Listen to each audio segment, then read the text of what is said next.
We may have just seen the most important button in Xbox history.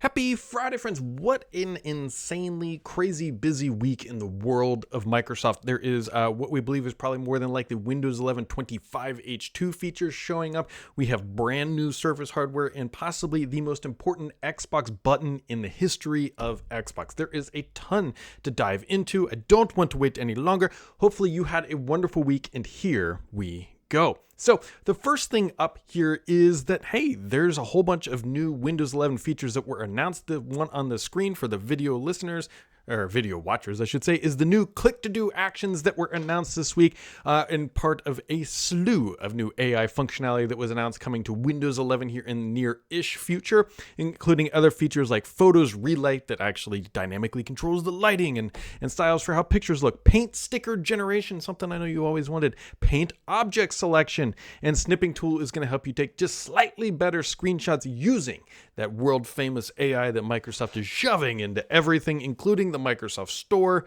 but don't get too excited about any of that. Also announced this week during the Microsoft event is this. So there's updates to the Start menu. Of course there is. So there's new, along with these new companion things that are coming for the new Start experience, there's also AI Actions and File Explorer.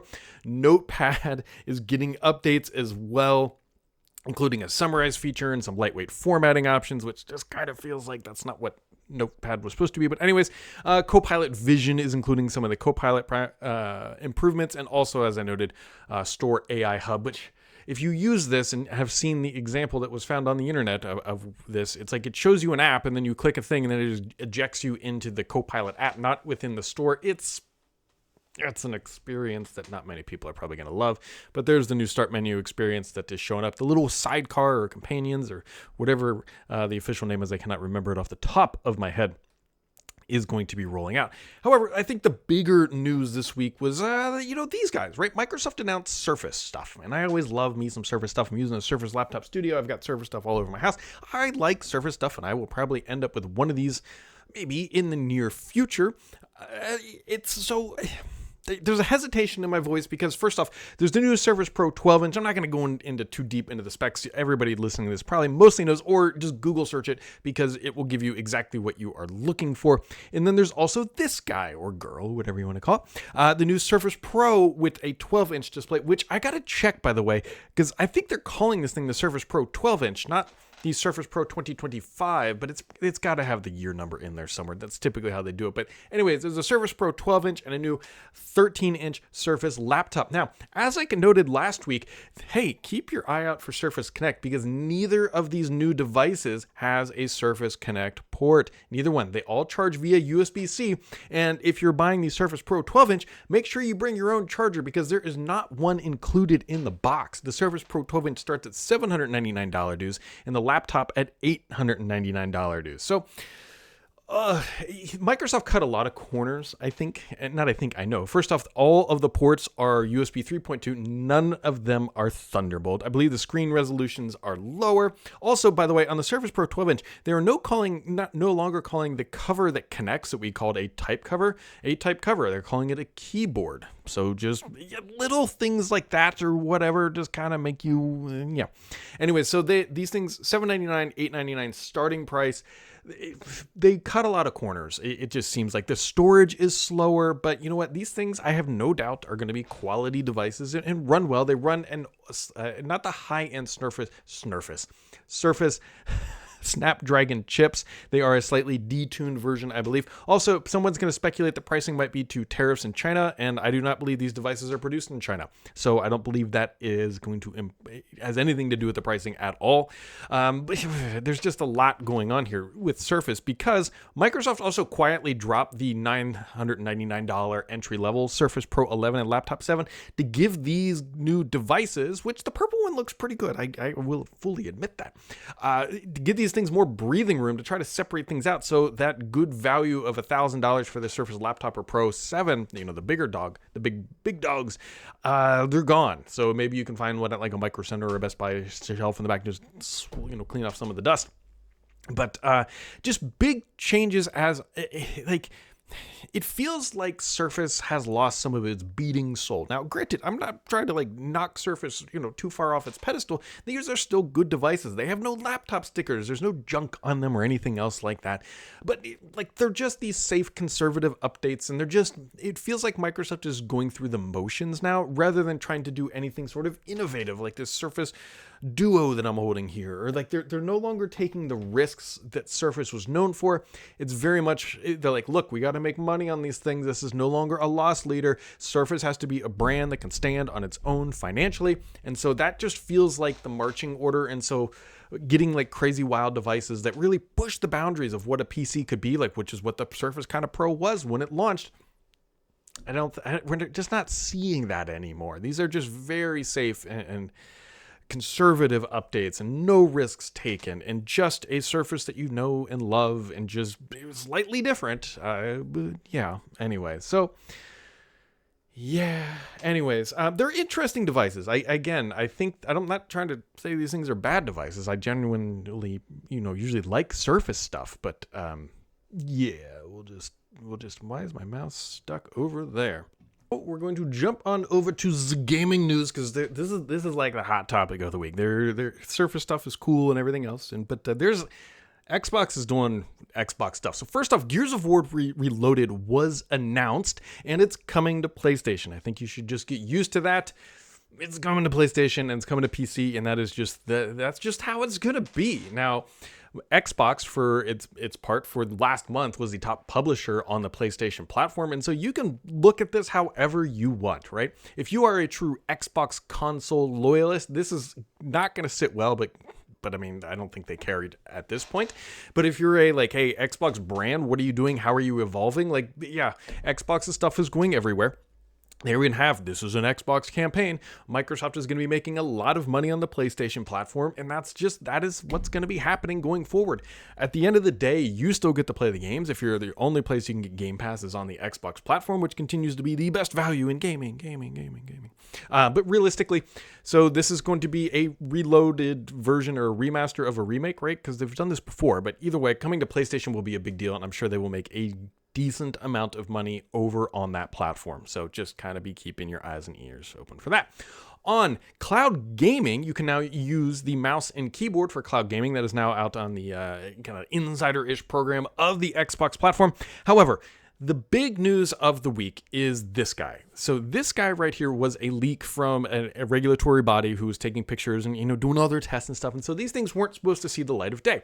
Now, I have zoomed in on this picture because I want to point out it's the button. And we all knew this was coming, the Xbox button. So if you're looking at this device and you're like, Brad, I do not see this button, you are not alone. It took me a second to realize where the heck the Xbox button is. So first off, it's the left analog stick, so on the left hand by your thumb. See that little red bit right there? That is the Xbox button. And this might be the most important button in the history of Xbox. Xbox is going through a massive evolution and revolution, whatever you want to call it. It's growing up, it's changing its business model. And so this device is, the quote unquote Xbox handheld that we've been hearing about for a long time. Now, this is not going to be an Xbox handheld where you can play Xbox games. So we'll get to that here in a second. However, this could be the very beginnings of PCs, because let's be real. Yes, this is a handheld, but it's a PC underneath, of PCs becoming Xboxes. Now, and I mean that full through and through. Now, this device will not fit that category, but eventually we believe there might be you can build your own Xbox, right? And it's just an OS emulation layer that is installed somehow. We don't have all those details yet, but it plays your Xbox games. And this might be the first device that shows how that's going to work, right? Devices, certified by Xbox hardware, you press that button and it launches you into that Xbox experience. You can imagine PCs being sold with this, a gaming laptop. Rather than having the Copilot button or another button, it has an Xbox button that launches you into that experience. And so this might be the first Xbox button on a non-Xbox hardware that is pivotal to the future of the brand and how it's going to operate. And so this is a tipping point for Xbox, because once they go over this and ship this, there's no going back. And there's a lot of information that really, and I mean really, suggests that this is coming soon. Tom posted up on Twitter there, the update to the Xbox app. Look in the top right corner. You now have a battery bar and a Wi-Fi connectivity along with the clock. Why would you need those things? Well, if you're in a full screen Xbox experience, you need to know that you're connected. You need to know your battery life, and you probably need to know the time to see if you need to go make dinner or something like that. And so when this device is getting announced, which seems like it's going to be sooner rather than later, we don't know yet, it's going to be very interesting to understand how Xbox is positioning this button, right? People are going to be like, Brad, it's just a button. It just launches an app. But yeah, but this could be the model for Xbox going forward. We've been talking about this for a long time, that Xboxes are evolving, right? We all know the ad campaign, this is an Xbox. And so how is Microsoft going to control that narrative and that experience? It's through physical hardware switches such as this that really emphasizes like, hey, this is an Xbox button. If you don't think that this is a big deal, it's why Netflix demands on Roku remotes that there's a Netflix button. That it is a very big deal because the consumer sees it, presses it, launches them into a controlled experience that Microsoft owns top to bottom, inside and out, and the store. And so here we are. I think this is a monumental thing. Now, there's more evidence to suggest the games, right? One of the problems right now with these devices is like, hey, yeah, they play games inside of an Xbox app, but they're not Xbox games. That has been the holdup. However, our buddy Jason, who everybody knows as the Beard Xbox guy, posted about this interesting job opportunity. Now, I'm not saying that this is explicitly what that is, but if you go read it, it feels very, very familiar, about game preservation. And so emulation and those sorts of things. I got to tell you, when you look at like, hey, the hardware here, and you have the Xbox app being updated with all this stuff, this game preservation job posting feels like it fits right in the narrative of like, how do you make an Xbox Series X or S game run on a Win30, on a platform, right? It might already be Win32, but how do you make it run on Windows? Because the job posting calls out things like security, emulation, and everything that you would need to take a classic Xbox game and put it onto a Windows device, if you will. Now, granted, someone's going to be like, but Brad, they're already Windows. You guys know what I mean. Like a Windows with a desktop and that end user experience,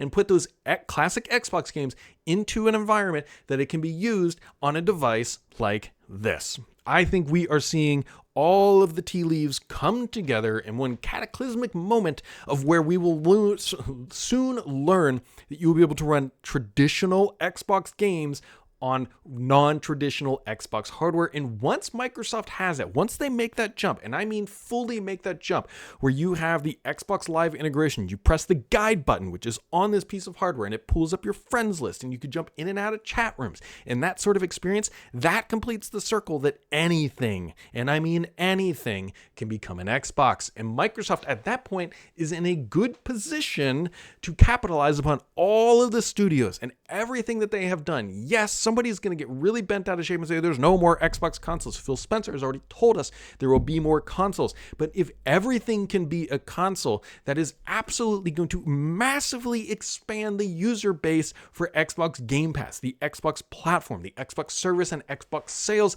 And that is their strategy that we've been hearing about for so long. And it's finally, all the tea leaves aren't just coming into place, but we can now start to see them materializing. There's also a whole bunch of Ubisoft games that showed up in the store recently. And so it feels like we are closer to an announcement than we are further away. And so I can't underestimate how important all of this stuff is right now if you care about Xbox and the business and how it is evolving.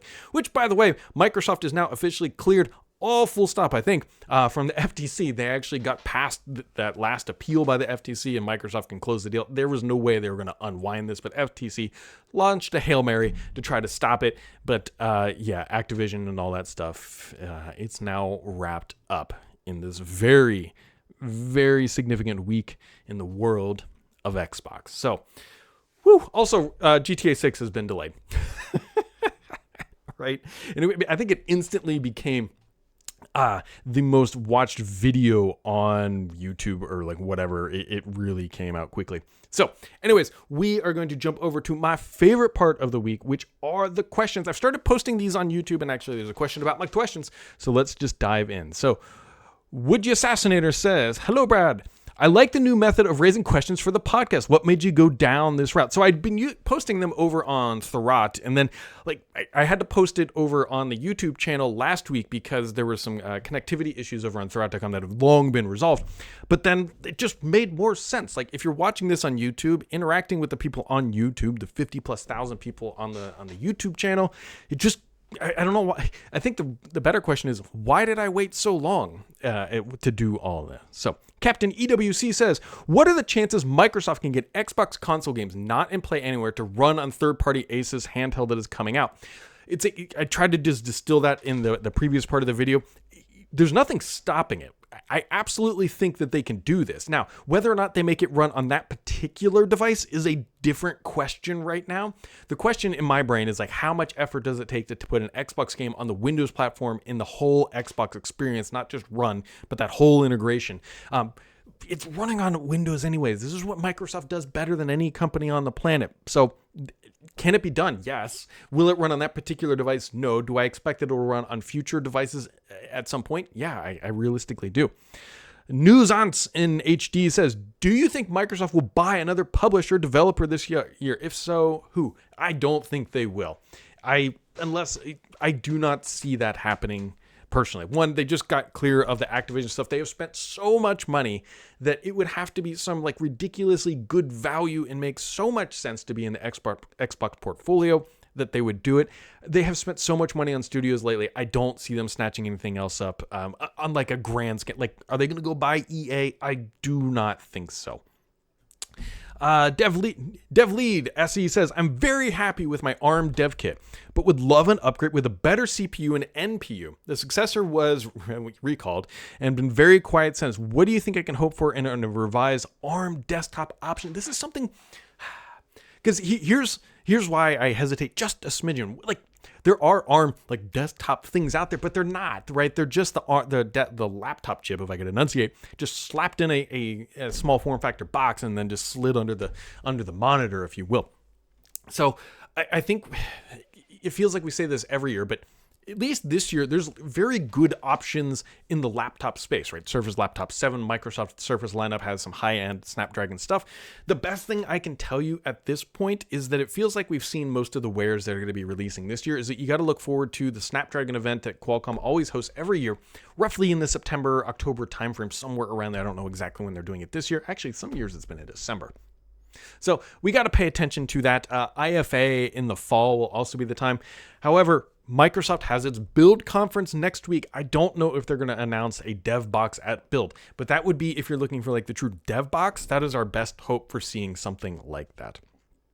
Casual Gaming says, hi Brad, with AI getting more prevalent in today's society, where do you see Microsoft in 5 or 10 years in regard to their AI attempts, from Copilot to OpenAI or AI on Xbox? So the most dangerous thing you can do on a recorded medium is predict the future of technology, because it is very hard. Now, there's one of two things is going to happen here in my expectation. First off, this AI craze we are in, we're starting to hit an initial plateau, and I don't mean this in a bad way, but right, like going from zero to it, we have a chatbot, like that's a huge leap, and now we're seeing like iterative refinements. It also seems like just because you have a larger model doesn't necessarily mean you have better returns. There's definitely a diminishing aspect. So we're at an inflection point where either some sort of new technology on the software side has to be figured out about these models to make them even better, which is already happening.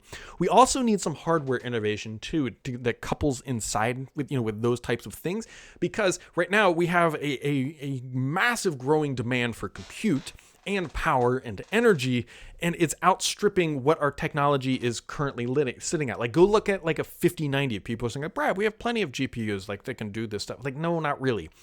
So we need that hardware innovation along with the software innovation to sort of be closer in step, so that we can reduce the power consumption and make these things more localized. That is what I would hope and expect to see over the next 5 years. Is, yeah, we have LLMs and they are awesome, and I use them all the time in development and whatever else, but they may require the massive data centers, right? And all the GPUs you can imagine.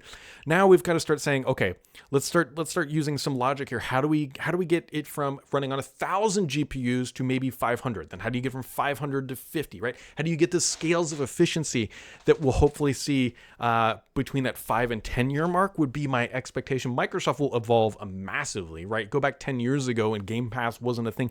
AI wasn't really a thing. I mean, it was a thing, but it wasn't commercially scaled, if you will, at that time. Machine learning was a thing, but AI is a different beast at the end of the day. So where do I see them in 10 years? Hopefully still around. Hopefully Surface is around. I think Xbox will look completely different than it is today. Serial Killer says, Brad, do you think if Satya is replaced one day that the new CEO could reverse course on the whole multi-plat nonsense and go back to Xbox console exclusives?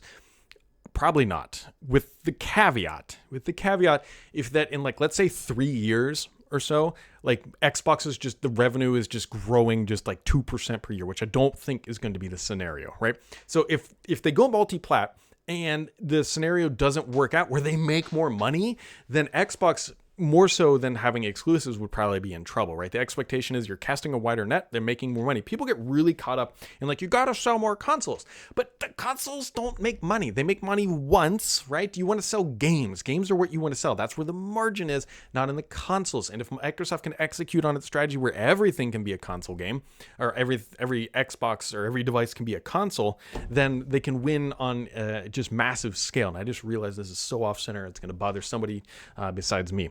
So, but I don't think like reversing course at this point would be $1 billion in write-off and everything else. And I think it would be more so the end of Xbox or the spinning out of Xbox, which RIP Skype, too bad they didn't spin that out.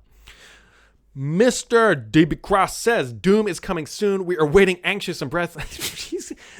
He always, this must be Mr. PKI's counter or alternative account, because he's always busting me about Indiana Jones Great Circle ending. Is DLC coming soon after that ending? I thought they talked about some DLC, but it feels like it's taking more of a Starfield trajectory where there might be a DLC a year later. It's definitely not the Call of Duty model where you're getting DLC every single quarter.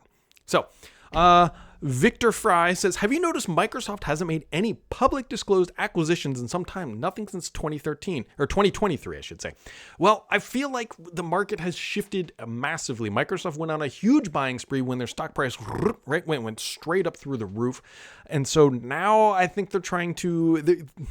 The outlook on the economy is much shakier today than it was in 2023 and when they were doing these big deals. So, right. So like there's more turmoil. Microsoft is really tightening up the balance sheet, where I think we're going to see a lot of changes in the next fiscal year, which, as a reminder, starts July 1st.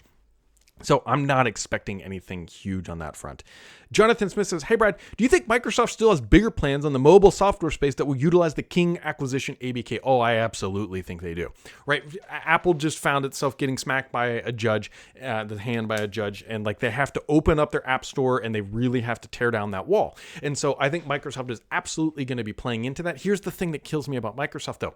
Like Spotify was ready. Xbox, I think, has started to ship some updates, but like, don't be waiting. Like they have to just go, man. They just gotta they can't be like, we gotta time it up with the market and the meth. Like just ship. Just stop talking, start shipping is always a great model. But yes, I absolutely think they have more up their sleeve. Dorian says, with Senua Hellblade, with Hellblade 2, ever get the 60 FPS patch on Xbox Series consoles? Ooh, great question.